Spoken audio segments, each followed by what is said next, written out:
Welcome back to the second session talking about the development of radio in India and the world. Hope you are finding this mesmerizing story of the journey of this medium called radio really interesting. So, in this session we are going to take care of the following topics. One, we are going to look at the way radio has evolved after independence. Then we will also look at the post-colonial period. We are also going to look at the recommendations of Varghese Committee and the time of free airwaves. Then we are going to look at the formation of Prasar Bharati through an act of parliament and the way the radio and its development, the journey that has been till date.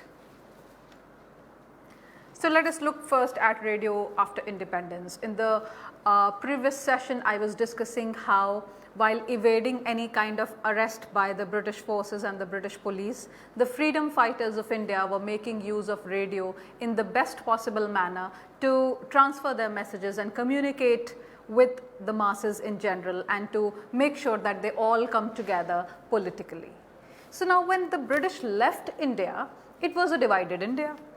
Thus, India was left with only 6 stations, and these stations were in Delhi, Mumbai, Kolkata, Chennai, Lucknow and Tiruchirappalli. And there were 18 transmitters, 6 on the MW, which was the medium wave, and the rest were on short wave. The coverage area was 2.5% and 11% of the total population only. The radio listening on medium wave was confined only to the urban areas, and it was no longer being used or looked upon as a segment that could bring about development, and there were no clear development goals for some time right after we gained independence. The role of communication for national development was underscored in India because till such time as 1947, our primary objective was to gain freedom from the clutches of the British. And once we had that, it took us some time to reconcile ourselves to the fact that we are going to have a different nation in the form of Pakistan, and then how we would bring about national development, how media can be used, particularly radio because television had not come so far, and how it should be given priority over all other issues. So, this issue of national development was underscored in India even prior to her independence. Now, the Indian National Congress, while formulating policies for national development for independent India, they had set up a subcommittee on communication under the National Planning Committee. And this subcommittee would report to the National Planning Committee, and they would offer recommendations for development of communication for independent India and the way communication, media, policy making can be put to good use while formulating development policies. The report of the National Planning Committee cited the following as the target of broadcasting for independent India. So, they talked about dissemination of news and useful information. They talked about adult education because the rate of illiteracy in the country was very high, and fighting rural ignorance. There was too much of superstition, too much of ignorance which had to be fought with, and so as to bring the ruralites at par with the urbanites. And then there was propaganda by the state and of course entertainment. After independence in 1947, the new Indian government announced a development oriented agenda of governance which was dedicated to an amelioration of economic, educational and health conditions of the people. So, primarily we began to look at radio as something which would bring about development in economic sector, in educational sector as well as the health sector. Targeting development communication, the new government adopted the recommendations of the National Planning Committee, and it became the mainstay of its communication policies. Despite the fact that we do not have very clear media policies in the country even now, yet we began long back as the time when we gained independence. And P.C. Joshi in his book Communication and National Development wrote that the issue of using modern communication acquired high priority as a developmental resource during the Nehru era, when the planners explored the prospects of using radio as a development agent. That is for information and for enlightening of people in the countryside and towns on developmental issues. So primarily during the Nehruvian era, we saw the formulation of 5-year plans. 5-year plans have been discontinued just some time back. But these 5-year plans also had their major agenda and their major focus on development. Why? Because India was largely an agrarian economy, and also because the large part of the country was a rural belt. So we had to bring them into the mainstream. So ideally the challenge was to identify the development issues in various communities and societies of the country, and then to use media, at that time radio, towards achieving the developmental goals. Post-independence growth plan was chartered by drafting the Bombay plan, also called A plan, for the economic development of the country. India was left in ruins by the time British left. So the primary focus was not just social development but also economic development. It was a challenge to generate employment, it was a challenge to kill illiteracy in the country, and it was a challenge to bring about the rural belts of the country together into the mainstream.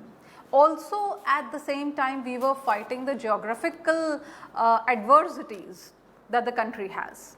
And towards this A plan, this was being drafted by the Tata, J.R.D. Tata and G.D. Birla, and it was being extensively discussed in this journal which Birla owned, and it was called the Eastern Economist. This plan had supported private enterprise and protectionist policies in support of indigenous capital. However, the state remained the nodal agency in the area of economic growth. In 1955, the industrial policy statement was adopted. In this policy, basic and strategic industries, including heavy industrial plants, etc., were all reserved for development in public sector. Similarly, in the Industrial Policy Resolution of 1956, telecommunication, broadcasting and defense equipment was also reserved for the public sector only.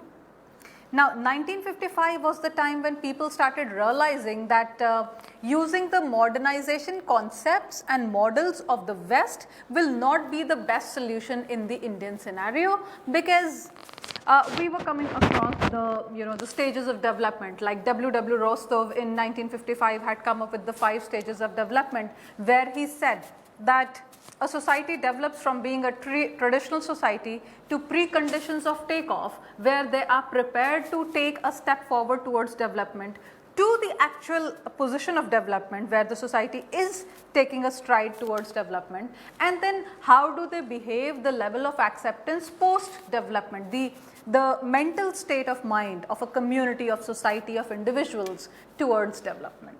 So this was the time when people had started noticing and realizing and acknowledging formally that the Western models of development were not for us. So now let us look at what radio did during the post-colonial period. In the first 5-year plan, no financial allotment was done for the broadcasting sector, but investment to the tune of 4.94 crores was done in 1956 during that time.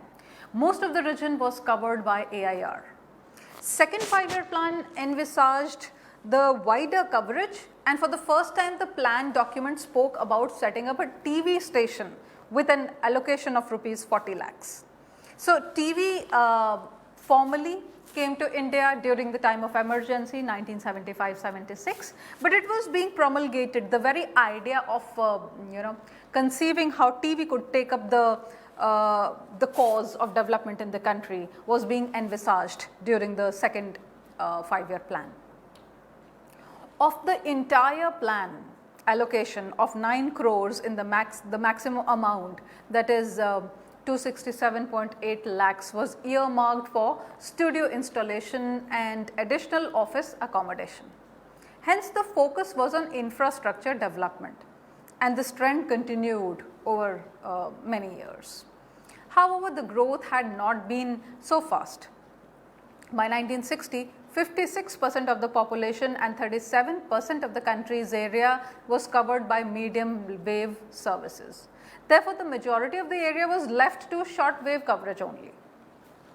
During that time, the system of collecting license fee was in force, and this license fee actually got abolished only in 1970s. So, what is this license fee? A person with a radio set was required to deposit a fee amount at the local post office to ensure continuing reception of signals in his radio set. This is quite like we recharge our television sets today. The digital set, TV set-top box needs recharging on certain period of time. So, similarly, radio required some licensing fees, and it is still in vogue in the UK. So, in the United Kingdom, we still have this provision of paying a license fee as far as BBC is concerned. BBC has been able to retain its autonomy largely because of this license fees that it keeps collecting regularly. Thus, they do not depend on the government fund for sustenance. And this system of collecting license fees was, like I just said, it was eventually abolished in the year somewhere during the 1970s. After 1968, the annual rate of increase in licenses has fallen steadily, and the number of households with radio sets were only about 25 million. Even production of sets witnessed a slow decline. So, radio sets were more in demand than could be supplied during the period of 1960 to 70. But post 1970, the demand started declining. But this was the first time when green revolution in India was coming to India, and it was in full swing, and AIR had been chosen to be a close companion of the revolution. So, for any revolution to spread in a society or become a part of the community, it is important that it be supported by media, it be properly supported by strategic campaigns, so that the message does not get exterminated on the way and it reaches the audience and creates that effective change. So, AIR was chosen to be a close companion when India was looking at the green revolution. It was naturally expected that the demand will increase for the sets, but that did not happen. In spite of the slowdown in the listeners' base, the setting up of stations and transmitters went on, and most of the transmitters were set up as a part of political necessities. Why? Because even post the British period, India started to feel, the politicians in India who arose started to feel that they needed to connect with the audiences, and radio possibly was the best medium of connecting with the audiences and influencing them in order to get more votes. So, in 1962, India fought a war with China in the northeastern front. This war revealed the inadequacy of reception of radio signals in the border areas. So long we had no idea, no clue of how good the transmission was, and that is why perennially the geographical boundaries of India, the geographical terrain of India is always a matter of concern when it comes to radio frequencies. But till the Sino-Indian war happened, we did not realize that we were not able to reach out to the borders, and that is why probably the Indian military also suffered. As a follow-up, the government constituted a committee on broadcasting and information media, which was popularly known as the Chanda Committee, and this was on 14th of December 1964. The committee reviewed the operation of various media units under the Ministry of Information and Broadcasting.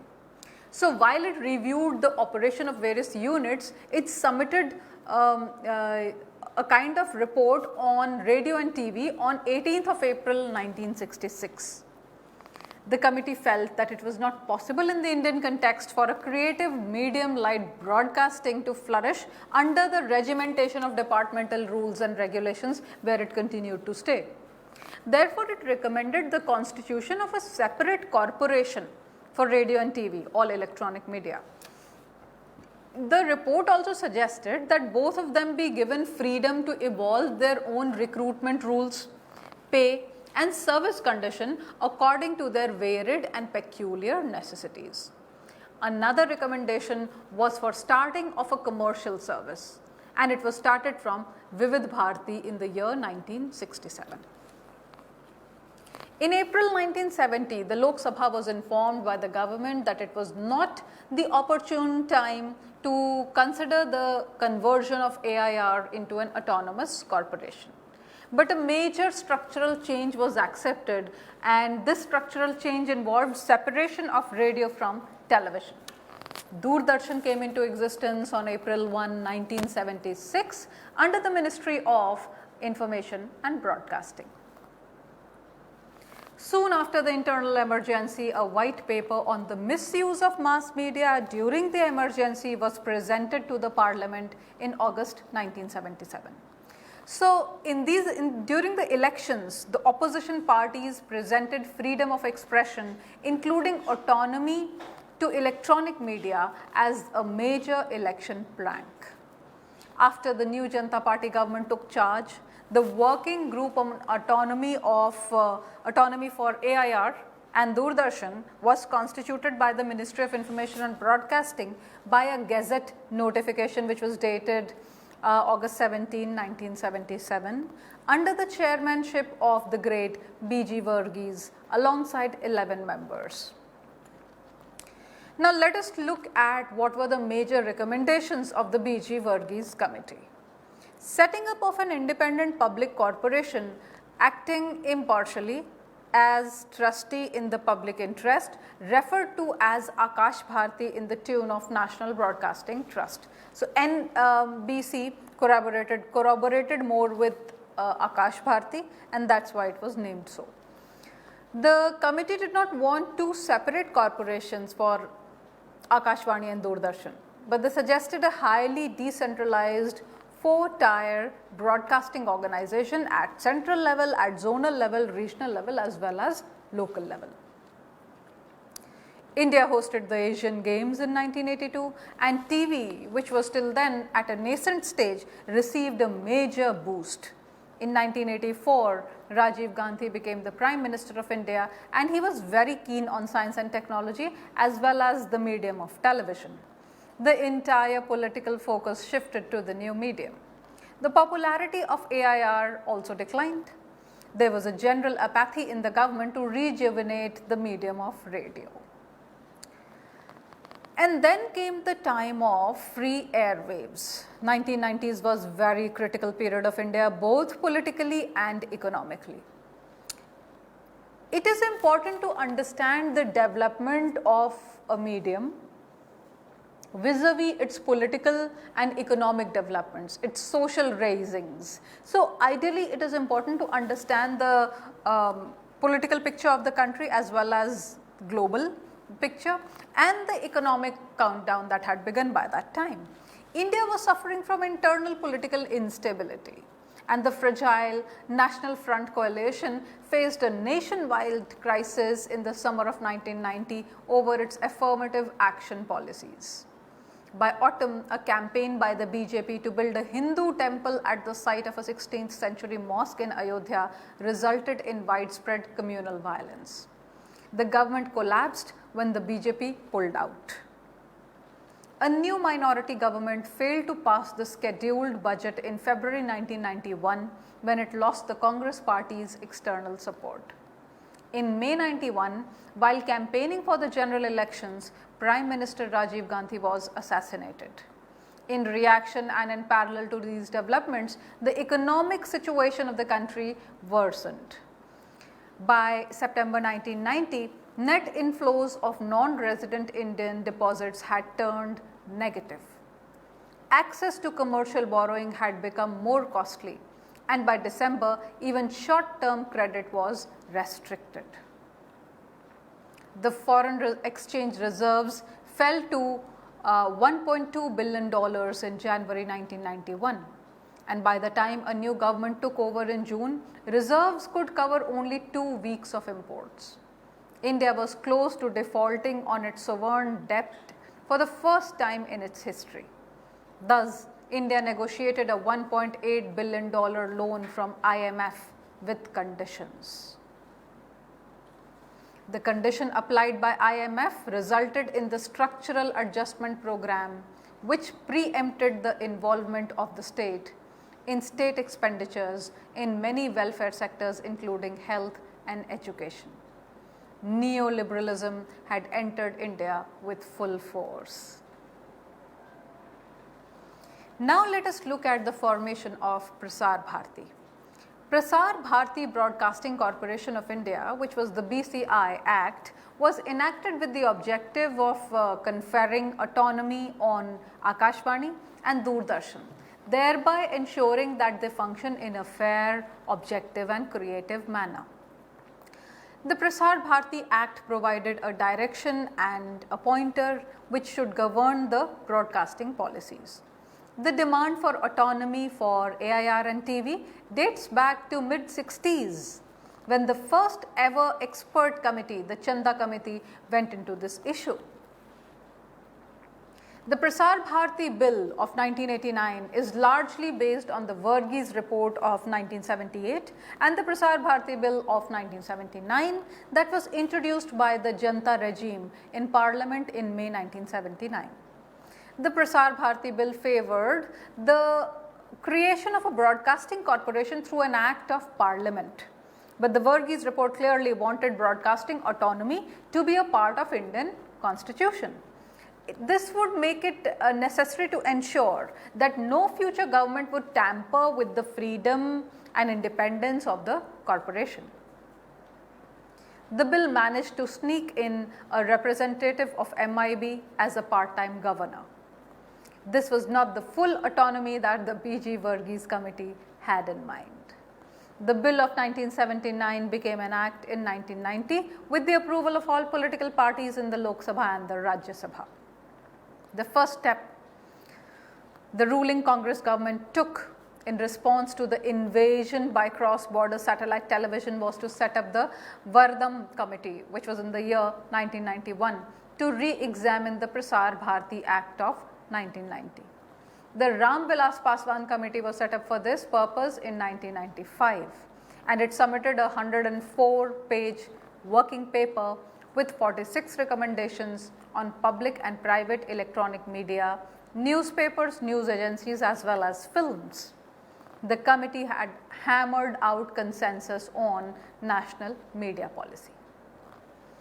Some of the recommendations were incorporated in the broadcasting bill introduced in Parliament in May 1997. The Nitish Sengupta Committee, which was formulated in the year 1996, was constituted to have another look at the Prasar Bharati Act and to suggest amendments if any. It submitted its report in August of the same year. Governments had never been serious about giving autonomy to official electronic media, so the bill remains a dead letter. Even to this date, we all know that AIR and DD are the mouthpieces of the government. Whoever is the government uses it to trumpet its own messages, its own cause, its own advertisements, publicity and various other kinds of information through which it can impact the vote bank in the country. This was also the time when the Supreme Court of India gave a ruling declaring airwaves as public property, which came in the year 1995. This translated into the radio sector being opened up to private players. Now a handful of big business houses with non-media and media interests have dominated the FM radio market. The idea of people with media interest is that when they proliferate further into different kinds of media, it requires less input, less capital seed money to establish it, and they are able to get more output, more returns out of this media venture. At the same time, those businesses who have no media interests would like to venture into some kind of media interests, because media in itself is a potent tool of influencing the masses. So, through their media interests and through their media businesses, they are able to get profits into their non-media businesses. For a long time, it was debated that this is not considered to be an ethical step to take, but nevertheless, privatization of radios has happened, and a lot of big media houses have had a stake in the creation of the FM radio market in India. the then Finance Minister P. Chidambaram had announced the licensing of 295 more radio stations in the year 2013 to 14. Private FM channels are mainly urban centric and play 24/7 film songs. So, even to this day, right from the time of independence 1947 till this date, the basic focus of these FM channels is on the urban belt of the country. News is not allowed to be broadcast yet, and another offshoot of this was community radio. Several non-government organizations and media activist groups campaigned for nearly a decade for the right to set up local radio broadcasting facilities to support their community development work. They also networked to further the cause of community radio in the country.